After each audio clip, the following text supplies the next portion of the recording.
Let's talk about refraction of light. तो बहुत देर से हम रिफ्लेक्शन कर रहे थे। रिफ्लेक्शन में क्या होता था, लाइट आती थी, मिरर को हिट करती थी और निकल जाती थी। रिफ्रैक्शन में क्या होता है देखते हैं। इसमें एक रे ऑफ लाइट आती है, ठीक है, मान लो एयर में ट्रेवल कर रही है और नीचे ग्लास स्लैब है, ये पूरा ग्लास है।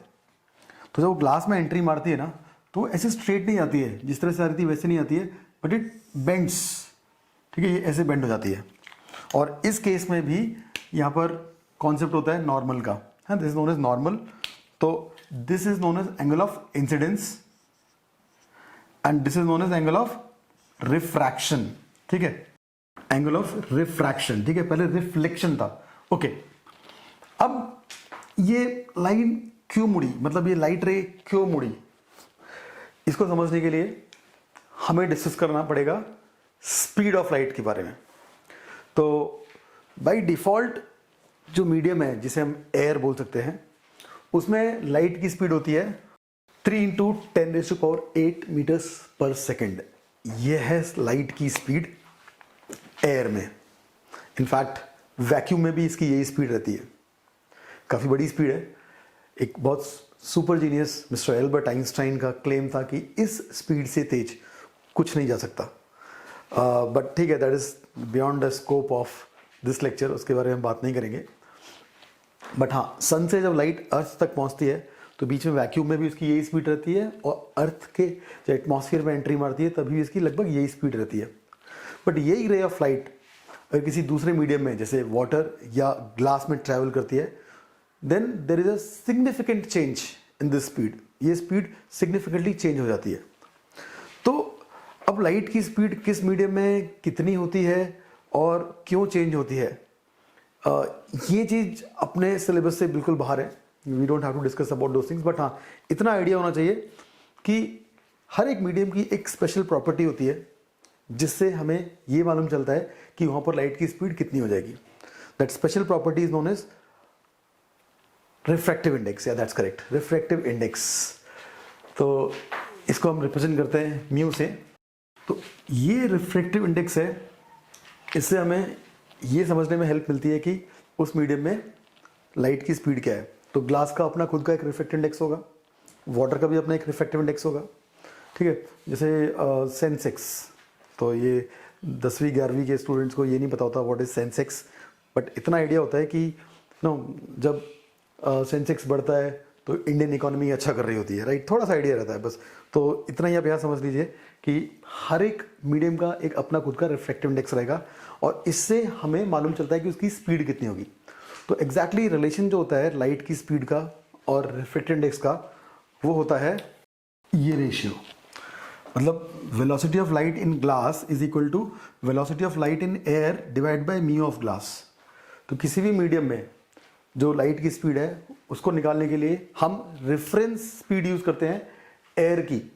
तो एयर में लाइट की स्पीड इतनी है, तो ग्लास में लाइट की स्पीड होगी v0 divide by mu of glass. I repeat, v0 क्या है, ये है लाइट की स्पीड एयर के अंदर, ठीक है। एयर या वैक्यूम एक ही बात मानते हैं लाइट के पॉइंट ऑफ व्यू से।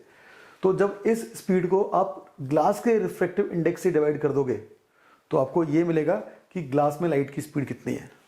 Similarly you can find the velocity of light रे in water also, like this relation, okay. अच्छा, अब ग्लास का जो रिफ्रैक्टिव इंडेक्स है ना, वो जनरली आपको एग्जाम में दे दिया जाता है। बाई चांस नहीं दिया तो आपको ये दो स्टैंडर्ड पता होने चाहिए, ग्लास का और वाटर का रिफ्रैक्टिव इंडेक्स आपको पता होना चाहिए। ग्लास का होता है 3/2, दैट इज 1.5, ठीक है। तो इसका क्या मतलब हुआ कि ग्लास के अंदर जो लाइट की स्पीड होगी ना, वो दिस बाय दिस हो जाएगी, है ना। मतलब कितना हुआ ये 2 × 10⁸ मीटर पर सेकेंड, ओके। तो काफी कम हो जाएगी, इसे 2/3 बन जाती है इसकी स्पीड लगभग, है ना। अब वाटर का जो रिफ्रैक्टिव इंडेक्स है वो होता है 4/3। तो यहां पर जो लाइट की स्पीड है पानी के अंदर वो हो जाएगी 2.25 × 10⁸ मीटर पर सेकेंड। तो एक छोटा सा प्रॉब्लम लेते हैं। इसमें बोल रहा है ये कि find mu of x medium. अभी एक्स मीडियम क्या होता है, एक्स मीडियम मतलब एक हाइपोथेटिकल मीडियम है। जैसे ग्लास एक नॉन मीडियम है, वाटर एक नॉन मीडियम है, ऐसे कोई मीडियम होगा जिसके बारे में हमें पता नहीं है, ठीक है। उसका नाम अभी है एक्स मीडियम। उसका रिफ्रैक्टिव इंडेक्स मतलब म्यू, अच्छा, इसका आगे सफिक्स लगा है म्यू एक्स। यूजुअली जो भी मीडियम होता है ना, उसके नाम को हम एज अ सफिक्स यूज करते हैं। फॉर एग्जांपल अगर मुझे ग्लास का रिफ्रैक्टिव इंडेक्स निकालना है ना, ग्लास का रिफ्रैक्टिव इंडेक्स, तो उसको लिखते हैं म्यू ग्लास। अगर वाटर का निकालना है तो म्यू वाटर। ऐसी एक्स मीडियम का जो रिफ्रैक्टिव इंडेक्स है वो है म्यू एक्स। तो बोलता है find the refractive index of this medium if speed of the light is 2.5 into 10⁸ metre per second in x. तो उस मीडियम में अगर लाइट की स्पीड इतनी है तो उसका रिफ्रैक्टिव इंडेक्स कितना होगा। अच्छा, इस क्वेश्चन को आप वीडियो पॉज करके अपने आप सॉल्व करो एक बार।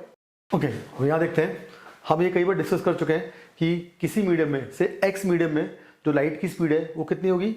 लाइट की speed in medium X is equal to light की speed in air divide by refractive index of that medium mu X, जो मुझे निकालना है। तो अब बस इसमें मुझे पहले से पता है कि वी एक्स की वैल्यू इतनी है और वी नॉट की वैल्यू तो मुझे मालूम ही है, राइट, दैट इज दिस। वो एक नोन फैक्ट है जो पता होना चाहिए। तो वी नॉट पता है, वी एक्स पता है, तो उससे म्यू एक्स मिल जाएगा। कैसे? तो mu x comes out to be this by this, है ना, इसी का रेशियो आ गया। और वी नॉट की स्पीड वी एक्स की पुट की। Now simplifying it I get 1.2। अच्छा, इसको कैसे किया वैसे? बहुत बेसिक सी बात है। जब हम ऐसे डिवाइड कर रहे हैं कुछ, तो आई एम श्योर आप भी कुछ ऐसा ही बेसिक सा रूल यूज करते होंगे कि इसको 4 से मल्टीप्लाई करेंगे तो 10 हो जाएगा, है ना, इसको 4 से मल्टीप्लाई करेंगे तो 12 हो जाएगा। तो 12/10 is 1.2। Okay, I mean very simple point. Okay, तो ये जो रिफ्रैक्टिव इंडेक्स है दिस इज डायमेंशनलेस, इसकी कोई डायमेंशन नहीं होती है। देखो ना, ये क्या है, स्पीड्स का रेशियो है, तो इसकी कोई डायमेंशन नहीं है। So just it's 1.2। अच्छा, अब वो काफ़ी आइडिया लग चुका है कि किस तरह से रिफ्रैक्टिव इंडेक्स लाइट की स्पीड को उस मीडियम में गवर्न करता है। तो क्या आप मुझे ये बता सकते हो कि एयर का रिफ्रैक्टिव इंडेक्स क्या होगा? आई एम श्योर बहुत लोग क्लिक हो गया होगा। एयर का रिफ्रैक्टिव इंडेक्स होता है 1। कैसे निकालेंगे ये देखिए। सी, हम वापस से वही सेम रूल यूज करेंगे। Velocity of light in a medium, जो कि यहाँ पर एयर है, equal to v naught by refractive index of that medium हो जाएगी। ठीक है, अब देखो, तो मजे की बात यह है कि ये क्या है, ये टर्म क्या है, ये टर्म है velocity of light in air, और ये भी velocity of light in air है, राइट। सो बट ऑब्वियस है कि इसकी वैल्यू आएगी 1। तो यहां तक हमें एक चीज तो अच्छी तरह समझ में आ गई कि अगर रे ऑफ लाइट किसी दूसरे मीडियम में एंटर करती है तो उसकी स्पीड चेंज हो जाती है, और जो स्पीड का चेंज है वो निकालने के लिए हमें यूज करना पड़ता है refractive index of the medium, जो उसकी एक ऑप्टिकल प्रॉपर्टी है। अब जैसे इस सिचुएशन में इस लाइन के ऊपर पूरा एयर दिया हुआ है ना, इस लाइन के नीचे ग्लास दिया हुआ है, तो एक्चुअल में लाइन नहीं है, ये पूरा एक प्लेन है। ठीक है, ये प्लेन है। तो जब एक रे ऑफ लाइट ऐसे एंटर करती है यहाँ पे, तो this is the angle of incidence, है ना, रे ऑफ लाइट का डायरेक्शन और ये नॉर्मल का डायरेक्शन, इनके बीच का जो एंगल है उसे बोलते हैं एंगल ऑफ इंसिडेंस। और जब ये ग्लास में एंट्री मारती है तो उसकी स्पीड कम हो गई है, 2 हो गई। पहले इसकी स्पीड 3 थी, अब 2 हो गई। ठीक है, इसके बारे में डिस्कशन हो चुका है। लेकिन मुझे ये बताओ कि ये मुड़ क्यों गई? मतलब हो सकता था कि जाते आते सीधा चली जाती है, स्लो हो जाती है, और क्या, राइट। फॉर एग्जाम्पल, जैसे मैं अगर दौड़ रहा हूँ, ठीक है, और दौड़ते दौड़ते मैं एक ऐसी जोन में घुस जाता हूँ जहाँ मेरी स्पीड कम हो जाती है। फॉर एग्जाम्पल, ये बंदा है, ये रोड पे दौड़ रहा है, ठीक है, इस लाइन के ऊपर रोड है जो कंक्रीट की बनी हुई है, और इस लाइन के नीचे सैंड है। तो हम सबको पता है कि सैंड में स्पीड हमारी कम हो जाती है, हम थोड़ा धीरे भागते हैं। तो बंदा रोड पे भाग रहा है और भागते भागते ये सैंड में एंट्री मारता है, तो सैंड में उसकी स्पीड कम हो जाएगी। तो उसकी स्पीड कम हो जाएगी तो क्या वो इस तरह से यहाँ या यहाँ मुड़ेगा क्या वो? हाँ, तो दौड़ रहे हैं रोड पे, दौड़ते दौड़ते बोर हो गए, मीडियम चेंज हुआ है, तो फॉर अ चेंज हमने डायरेक्शन चेंज कर लिया। ऑफकोर्स ऐसा तो कुछ होता नहीं है, लेकिन फिर भी ना इससे इसको थोड़ा सा रिलेट किया जा सकता है, और बड़ा इंटरेस्टिंग सा एक एनालॉजी है इसके लिए। तो आप थोड़ा ध्यान से सुनिएगा। देखो, मान लो एक बैलगाड़ी है, ठीक है, इसमें 2 बैल हैं, एक का नाम है चंगू, एक का नाम है मंगू, ठीक है, ये टॉप व्यू है बैलगाड़ी का। तो ये बैलगाड़ी रोड पे ऐसे चल रही है, तो दोनों बैल जो हैं उनकी अपनी स्पीड होगी जो सेम होगी ऑफकोर्स। तो उस स्पीड से ये दोनों बैल रोड पे ऐसे ऐसे जाते हैं, और यहाँ पर ना सैंड है, बालू है, इसमें एंट्री मारते हैं। जब इसमें एंट्री मारेंगे तो क्या होगा? सैंड में आते ही स्पीड कम हो जाएगी। किसकी? चंगू की या मंगू की या दोनों की? ऑफ कोर्स दोनों की। ओके, लेकिन पहले किसकी कम होगी? जो पहले एंट्री मार रहा है। तो पहले कौन एंट्री मार रहा है ना? बट नेचुरल है चंगू पहले एंट्री मार रहा है, राइट? बिकॉज जब चंगू यहां पहुंचेगा उस टाइम पर मंगू यहां रहेगा, राइट? यहां पर रहेगा। तो जब यहां पहुंचा चंगू तब मंगू नहीं पहुंचा था, मगर चंगू ने एंट्री मार ली सैंड में यहां पे, राइट? अब देखो, अगर ये बैलगाड़ी स्ट्रेट लाइन में मूव करती रही तो वहां पर एक बहुत जबरदस्त कॉन्ट्रडिक्शन आएगा। शायद आप फील कर पा रहे हो। पॉज करके सोचो कि ये बैलगाड़ी स्ट्रेट लाइन में जाएगी या मुड़ेगी। Pause the video and think about it. Okay, तो अगर मैं अज्यूम करता हूं कि ये बैलगाड़ी सीधा उसी रास्ते में जाती है, उसी डायरेक्शन में जाती है जिस डायरेक्शन से आ रही थी, तो इसमें एक कॉन्ट्रडिक्शन है। वो ये है कि इसमें चंगू पीछे रह जाएगा और मंगू आगे चला जाएगा। इसका क्या रीज़न है? इसका रीज़न ये है कि इस इंस्टेंट पे चंगू सैंड में एंट्री मार चुका है और मंगू अभी भी रोड पे ही है। तो अगले कुछ सेकंड्स तक मंगू ज़्यादा डिस्टेंस ट्रैवल करेगा, चंगू कम डिस्टेंस ट्रैवल करेगा। आई रिपीट, जब चंगू इस पोजीशन पे था तब वो सैंड में एंट्री मार चुका है, मतलब चंगू की स्पीड यहाँ पर कम हो गई है, लेकिन मंगू की स्पीड अभी भी ज़्यादा है बिकॉज वो रोड पे है, राइट? तो जब तक मंगू यहाँ से यहाँ तक पहुँचेगा तब तक उसकी स्पीड ज़्यादा ही रहेगी। तो उस ड्यूरेशन में मंगू ज़्यादा डिस्टेंस ट्रैवल कर लेगा, राइट? ये ज़्यादा डिस्टेंस ट्रैवल कर लेगा तो बट नेचुरल है कि ये आगे रहेगा। क्यों? क्योंकि जब दोनों के दोनों सैंड में आ चुके होंगे तब तक मंगू ज़्यादा डिस्टेंस ट्रैवल कर चुका था, और जब दोनों सैंड में आ चुके हैं तो दोनों की स्पीड सेम हो जाएगी, लेकिन मंगू आगे आ चुका है पहले ही। तो इस केस में कुछ इस तरह की बैलगाड़ी हो जाएगी जो कि अपने आप में थोड़ी सी कॉन्ट्रडिक्टरी है। ऐसा हो नहीं सकता कि बैलगाड़ी इस तरह से थी और वो 10 मीटर आगे पीछे हो जाए। It doesn't happen. ऐसा ही कुछ होता है शायद एक कार में जिसका एक टायर पंचर हो जाए। You think about it yourself, then I will get back to that point. अभी मैं समझाता हूं कि यहां क्या हो रहा है। यहाँ पे एक बड़ा इंटरेस्टिंग सा वेरिएशन देखने को मिलेगा आपको। यहाँ पे ये गाड़ी जो है ये थोड़ा अंदर की तरफ, मतलब इस लाइन के पास बेंड हो जाएगी। ऐसा इसीलिए होता है क्योंकि जब वो ऐसे बेंड होगी तो चंगू जो कि अंदर की साइड में था उसको कम डिस्टेंस ट्रैवल करने को मिलेगा एज कंपेयर टू मंगू। You can see this thing that जैसे ये थोड़ा सा एनालॉगस है आउटर एंड इनर सर्कल को लेकर, है ना? जैसे मान लो एक सर्कल ये है, एक सर्कल ये है, राइट? और वैसे दो लोग हैं यहाँ पर, एक बंदा यहाँ पर, एक बंदा यहाँ पर है। तो कौन कम डिस्टेंस ट्रैवल करता है घूमने में? मतलब यहाँ से यहाँ पहुँचा, वो यहाँ से यहाँ पहुँचा, तो ऑफकोर्स इसने कम डिस्टेंस ट्रैवल किया, राइट? अंदर वाला कम डिस्टेंस ट्रैवल करता है। Same is the case over here. इसमें ये एक सर्कल का पार्ट मान सकते हो उसको, of course not exactly a circle but थोड़ा सा उसी टाइप का है। तो ये चंगू को कम डिस्टेंस ट्रैवल करने को मिलेगा, मंगू को ज़्यादा डिस्टेंस ट्रैवल करने को मिलेगा। अब देखो, ये बात हम पहले डिस्कस कर चुके थे कि Mangu will travel more distance, है ना? तो मंगू ज़्यादा डिस्टेंस ट्रैवल करने की वजह से गाड़ी को ऐसे डिफॉर्म नहीं कर सकता है। तो उसके लिए वो एक ऐसा पाथ चूज कर लेते हैं कि मंगू ज़्यादा डिस्टेंस भी ट्रैवल कर ले और वो दोनों एक दूसरे के आजू बाजू में भी रहें, राइट? तो that's why it gets bent towards this normal. Exactly ये चीज़ होती है कार के केस में। जैसे मान लो एक कार है कुछ इस तरह से, this is the top view of the car, ठीक है? ये 4 इसके टायर्स हैं और कार इधर जा रही है। मान लो अचानक से ये टायर पंचर हो गया। अब ये टायर पंचर हो जाता है तो क्या होगा कि इसकी स्पीड ड्रास्टिकली कम हो जाएगी एज कम्पेयर टू दिस। ये बहुत तेज भाग रहा होगा टायर, ये बहुत धीरे भागेगा।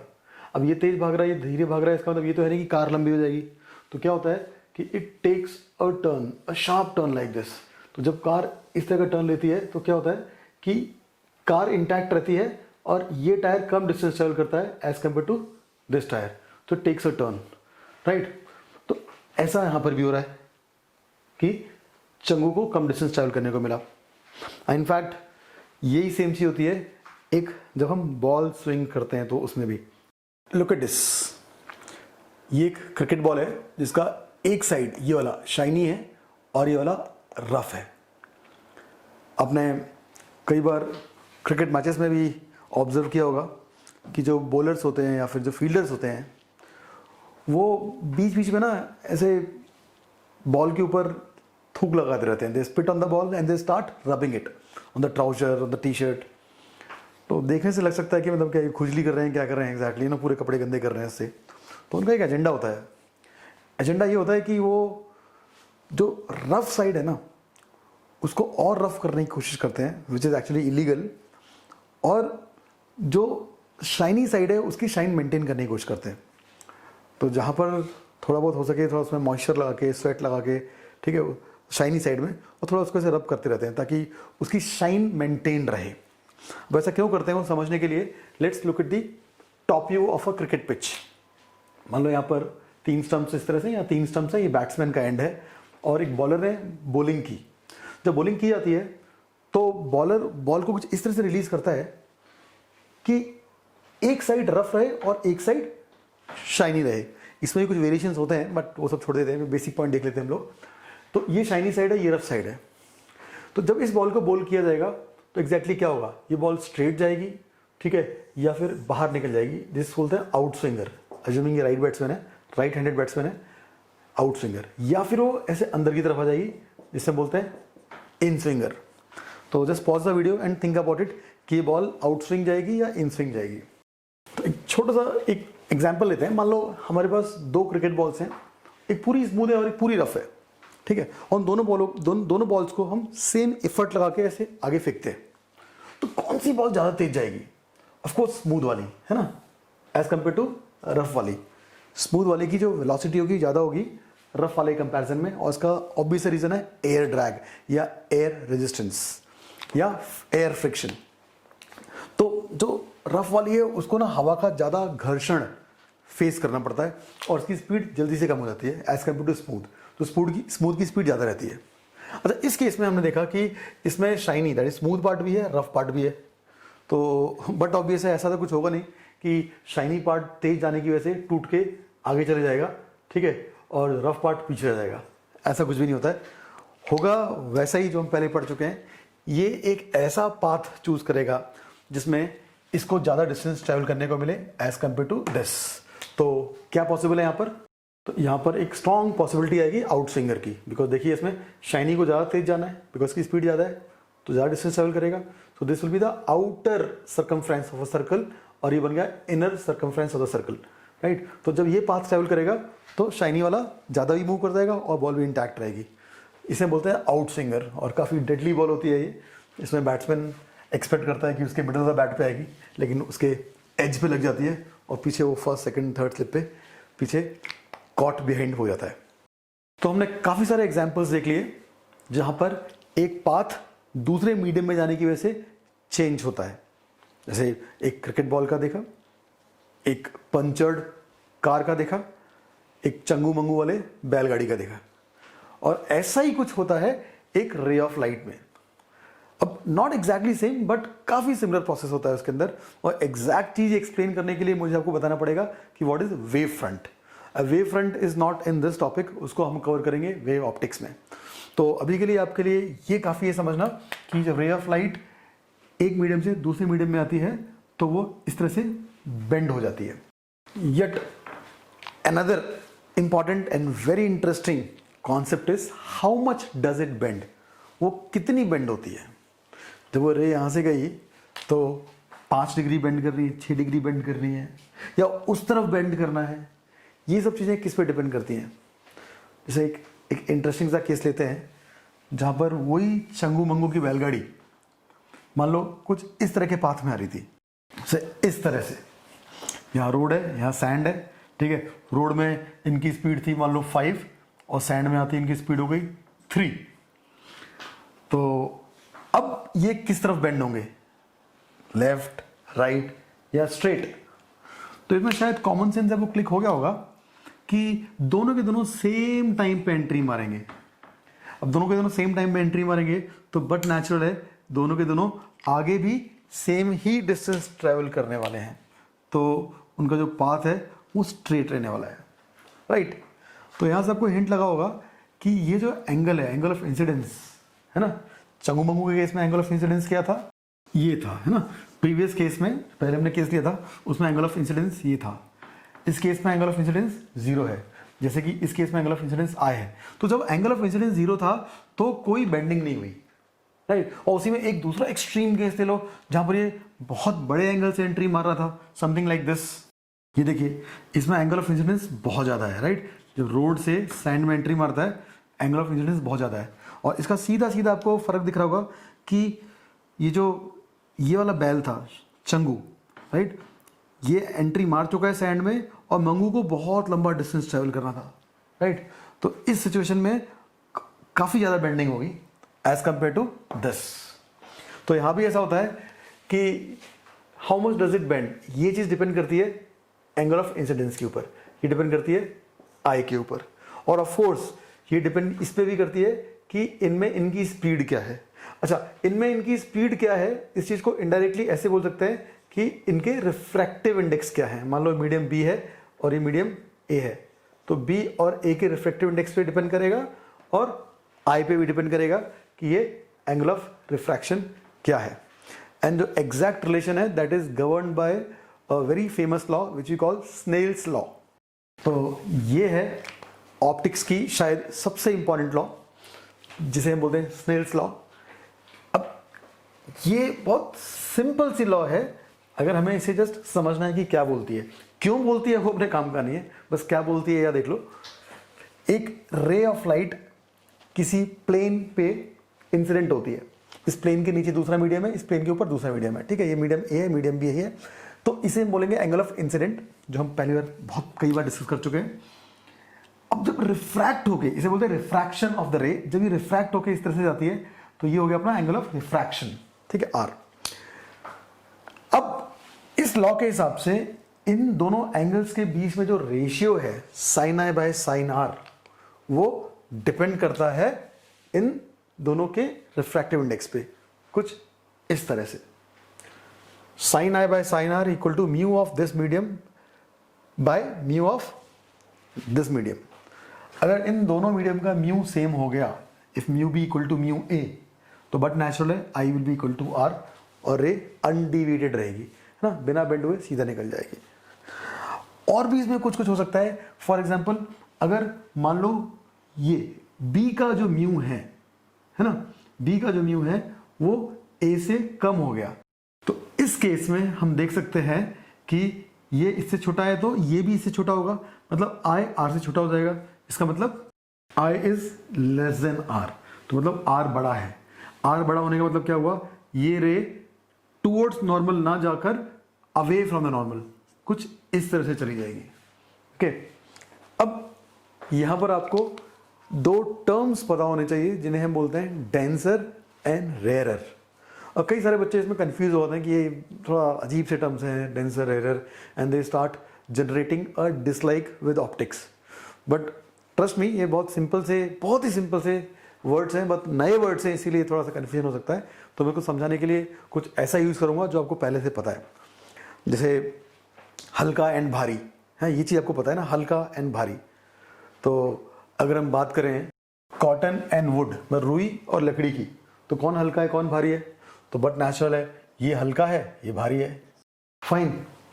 अच्छा, तो इसका ये मतलब निकलता है क्या कि वुड को भारी बोलना चाहिए, कॉटन को हल्का बोलना चाहिए? ऑफ कोर्स नॉट, क्योंकि अगर मैं वुड और आयरन को कंपेयर करूं, राइट, तो उस केस में ये हल्का हो जाएगा ये भारी हो जाएगा। तो हल्का एंड भारी दे आर रिलेटिव टर्म्स, है ना, वो डिपेंड करते हैं डेंसिटी ऑफ द बॉडीज जिनको हम कंपेयर कर रहे हैं। तो इन केसेस में हमें क्लियरली दिख रहा था कि ये इससे हल्का है और ये इससे हल्का है, तो इसी हिसाब से मैं हल्का भारी टर्म यूज कर लिया। एग्जैक्टली ऐसा ही होता है डेंसर और रेयरर का मतलब। डेंसर वो मीडियम होता है जहां पर लाइट की स्पीड या फिर किसी भी चीज की स्पीड कम हो जाती है। फॉर एग्जाम्पल, मान लो हम दौड़ रहे हैं, ठीक है, रोड पे दौड़ रहे हैं और सैंड में दौड़ रहे हैं, तो हमारी स्पीड कहां पर ज्यादा होगी, रोड पे ज्यादा होगी, राइट। तो रोड और सैंड को अगर आप कंपेयर करोगे ना, तो सैंड डेंसर हो जाएगा क्योंकि यहाँ पर हमारी स्पीड कम है, तो दिस इज डेंसर। और इसको हम बोलेंगे रेयरर, है ना। जैसे हल्का एंड भारी था ना, यहाँ पर टर्म होता है डेंसर एंड रेयरर। तो जहाँ पर स्पीड कम होती है उसे हम बोलते हैं डेंसर। तो इस चीज़ को आप लिख सकते हैं, velocity in denser medium is lesser than as compare to that of rarer medium. Okay, अब हम रोड या सैंड की जगह अपनी स्पीड को कंपेयर करें सैंड एंड वाटर में, है ना, कि बालू में कितना तेज भाग सकते हैं, पानी में कितना तेज भाग सकते हैं। तो बट ऑब्वियस है कि पानी में हमारी स्पीड और कम हो जाएगी। तो जब सैंड एंड वाटर को कंपेयर करोगे तो वाटर में हमारी स्पीड कम होने की वजह से वाटर डेंसर बन जाएगा और ये रेयरर बन जाएगा, ठीक है। तो बस इतना आपको देखना है, जहां पर आपकी स्पीड कम हो जाती है उसे हम बोलते हैं डेंसर मीडियम। और एक टॉपिक है वेव्स, उसमें ये चीजें आप थोड़ा और डिटेल से पढ़ोगे। So to get more clarity about this denser and rarer in this particular scenario, हम ये इमेजिन करते हैं कि ये एयर है और ये वाटर है। तो हमने पढ़ा था कि एयर के केस में रिफ्रैक्टिव इंडेक्स 1 था और वाटर के केस में 4/3 मतलब 1.33 था। तो इस केस में कौन डेंसर हुआ कौन रेयर हुआ? अब यहाँ पर स्पीड कम हुई है तो वाटर आपका डेंसर हो गया, ठीक है। अच्छा, इससे एक चीज़ और उठ के आती है, डेंसर मीडियम का जो म्यू होता है ना वो ज़्यादा होता है। तो यहाँ एक और चीज़ बोल सकते हैं, refractive index of denser medium is more than that of rare medium. तो वाटर डेंसर है, एयर रेयर है। So let's take a very simple practice problem. इस प्रॉब्लम में this plane is dividing the whole space into 2 mediums. इस plane के ऊपर का जो मीडियम है उसे हमने ए बोला है और इसके नीचे वाला मीडियम है उसको हमने बी बोला है। तो ऊपर वाले मीडियम का इंडेक्स जो कि रिफ्रैक्टिव इंडेक्स है, इसको हम कैजुअली इंडेक्स बोल सकते हैं। तो ऊपर वाले मीडियम का इंडेक्स 2 है, नीचे वाले मीडियम का इंडेक्स 5/3 है, दैट इज 1.67। अब एक रे इस प्लेन को स्ट्राइक करती है with angle of incidence 30 degree. अब जब वो इस मीडियम के अंदर एंटर करेगी तो बट ऑब्वियस है कि रिफ्रैक्ट करेगी। तो क्वेश्चन ये बोलता है what is the angle of refraction. Pause the video and solve it yourself. Okay, तो यहां पर हम देखेंगे कि इसका इंडेक्स 1.67 है, इसका इंडेक्स 2 है ना। थोड़ी देर पहले हमने देखा था कि डेंसर मीडियम का रिफ्रैक्टिव इंडेक्स ज्यादा होता है as compare to rare medium. तो ये हो गया आपका डेंसर मीडियम, ये हो गया आपका रेयर मीडियम, है ना।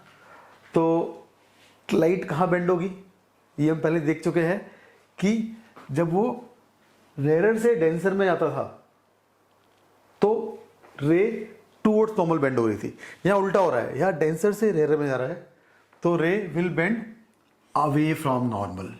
ये कुछ ऐसे जानी चाहिए and this will be the angle of refraction. ये था आपका एंगल ऑफ इंसिडेंस। अच्छा, इतनी सारी रिसर्च करने की जरूरत नहीं है, आप सीधा सीधा फॉर्मूला यूज कर लोगे तो भी आपको सीधा आंसर मिल जाता है। लेट्स सी, इस फॉर्मूले में आई की वैल्यू क्या है 30 डिग्री। सो इसको हम पुट करेंगे 30 डिग्री। ओके, आर क्या है इसे निकालना है, राइट। म्यू बी की वैल्यू क्या है, म्यू बी की वैल्यू है 5/3, तो इसको पुट करो 5/3। ओके, म्यू ए की वैल्यू क्या है, ए की वैल्यू है 2। ओके, अगर ध्यान रहे म्यू बी दूसरे वाले मीडियम का इंडेक्स है, मतलब जहां पर रे एंटर करती है उसका इंडेक्स है म्यू बी और जहां से रे आती है उसका इंडेक्स है म्यू ए, ठीक है। सो अगर आप 2-3 एग्जाम्पल कर लोगे तो ये चीज आपके दिमाग में बैठ जाएगी, इसमें कुछ डाउट वाली बात है नहीं। अब इसको हम सॉल्व करेंगे तो हमें क्या मिलेगा, कुछ इस तरह से sin 30 by sin r equal to 5/3/2। Let simplify it, you will get 5/6। अब यहाँ से sin r की वैल्यू आ जाएगी, क्योंकि sin 30 की वैल्यू होती है हाफ। सो क्या मिलेगा अभी आपको, हाफ बाय 5/6 है, 5/6 यहाँ पर आ गया। तो you will get sin r as this. Simplify करते हैं इसको तो हमें मिलता है 3/5, है ना, बिकॉज 6 ऊपर चले जाएगा, 6/10 is 3/5 and we know when sin r is equal to 3/5, r is equal to 37 degree. ये एक स्टैंडर्ड ट्रिग्नोमेट्रिक रेशियो है, sin 37 degree is equal to 3/5। तो ये जो एंगल है ये हो गया 37 डिग्री। अब यहाँ भी आपको देखने को मिलता है कि ये I 30 था, ये 37 है, तो it is bending away from normal. अगर ऑप्शन में कुछ इस तरह के ऑप्शन हो, मतलब आपके एग्जाम में आपके ऑप्शंस में 3 ऑप्शन ऐसे हैं जो 30 डिग्री से कम है या उसके बराबर है, तो you can directly reject those options, you can directly jump on the option which is more then 30 degree. But ये चीज तभी आप कर सकते हो जब एक ही ऑप्शन 30 डिग्री से ज्यादा हो। सो एक और सिंपल सा प्रॉब्लम है, इसमें ये प्लेन स्पेस को दो सेक्शंस में डिवाइड करता है, ऊपर वाला y है, नीचे वाला x है। ऊपर वाले मीडियम का इंडेक्स दिया हुआ है √3, नीचे वाले का आपको निकालना है, और कुछ इनडायरेक्ट इंफॉर्मेशन दी हुई है कि एक रे इस तरह से एंटर करती है दूसरे मीडियम में, तो this angle of incidence is given to be 45 degree and angle of refraction is 30 degree. Pause the video and do it yourself, 2 second में इसका आंसर आ सकता है। ओके, तो आई होप आंसर आपका आ गया है। देखते हैं, अगर थोड़ा स्मार्ट तरीके से कर रहे हैं तो मैं ऐसे देखूंगा कि देखो यहाँ पर ये एंगल ज़्यादा है, ये एंगल कम है। इसका ये मतलब निकलता है कि ये वाला मीडियम ऊपर वाला डेंसर है, नीचे वाला रेयरर है ना। हम कई बार देख चुके हैं कि जब रे रेयरर से डेंसर में जाती है तो इट बेंड्स टूवर्ड्स नॉर्मल, है ना, it is bending towards normal. तो इसका मतलब क्या हुआ, इसका जो म्यू है ना, that is mu of denser, जो हम कई बार देख चुके हैं, that is greater than mu of rarer. तो इसका अगर √3 है तो इसका √3 से तो कम होना चाहिए, है ना। √3 इज लाइक 1.7 टू समथिंग, तो रूल्ड आउट 1.7 से ज़्यादा है। ये तो खुद ही √3 है, ये भी रूल्ड आउट, है ना। अच्छा, 1.9 भी रूल्ड आउट, ये भी √3 से ज़्यादा है। तो only option you are left with is √3/2। So this has to be the answer, अगर इन 4 ऑप्शन में से मुझे एक चूज करना है तो। बट ये बहुत ही चिल्लर टाइप का तरीका हो गया सॉल्व करने का।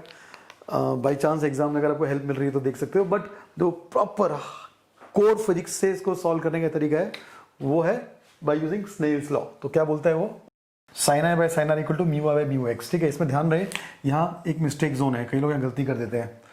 ये जो म्यू वाई है ये किसका है, इस मीडियम का है। हम हमेशा न्यूमीटर वाला म्यू तो है वो यहाँ का ले रहे थे, राइट, क्योंकि पिछले वाले सारे केसेस में रे यहाँ से आती थी तो ऊपर एंगल ऑफ इंसिडेंस आता था और रे नीचे आती थी, बट यहाँ उल्टा हुआ है, राइट। इसमें एक्चुअली अगर थोड़ा आपको कन्फ्यूजन है तो एक बहुत ही फनी तरीके से आप इसको याद रख सकते हो। देखो, रे यहाँ से यहाँ जा रही है, राइट, तो रे एक्स मीडियम को छोड़कर जा रही है ना। जब हम कहीं से बाहर जाते हैं, है ना, किसी जगह को छोड़ के जाते हैं तो वहाँ के लोगों को ऐसे बाय बाय बोल के जाते हैं। तो रे एक्स को छोड़कर जा रही है तो एक्स को बाय बोल के जाएगी, है ना। तो एक्स को बाय बोल के जाएगी तो बाय म्यू एक्स हो जाएगा, बाय म्यू एक्स। ठीक है, of course it's not a logic, but याद रखने का एक तरीका है, क्योंकि यही सेम चीज़ ना आगे जाके अपैरेंट डेप्थ में भी काफ़ी यूज़ होने वाली है। तो आप इसको एज ऑफ नाउ ऐसे याद कर सकते हैं कि इस मीडियम को ये रे छोड़ के जाएगी तो इसको बाय बाय बोल के जाएगी तो बाय म्यू एक्स हो जाएगा। ओके, तो अभी ठीक है, इसमें आप अपनी सारी वैल्यूज पुट कर दीजिए। आई की वैल्यू क्या है, 45 डिग्री। ओके, आई को हम 45 पुट करेंगे। आर की वैल्यू कितनी आई थी, 30 डिग्री, क्वेश्चन में दिया हुआ है। इनफैक्ट म्यू आई कितना दिया हुआ है, √3, ये आपको निकालना है। So just substitute these values, what do we get, we get this relation, है ना, 1/√2 sin r इज हाफ √3 बाय म्यू एक्स। इसको थोड़ा और सिंप्लीफाई किया तो हमें मिल जाएगा म्यू एक्स इक्वल टू √3/√2। इसको हम ऐसा भी लिख सकते हैं। सो ये तो बहुत बेसिक कॉन्सेप्ट थे स्नेल्स लॉ के। अभी इन सारे कॉन्सेप्ट को थोड़ा सा और अपग्रेड किया जा सकता है by using cluster of parallel slabs, and there is a very interesting concept of critical angle, and then धीरे धीरे इन प्लेन सर्फेस को कर्व्ड सर्फेस में ट्रांसफॉर्म कर दिया जाएगा। तो वहाँ पर रिफ्रैक्शन बाय कर्व्ड सर्फेस से कॉन्सेप्ट स्टार्ट हो जाएगा। So you need to practice these things little more before we start the next topic.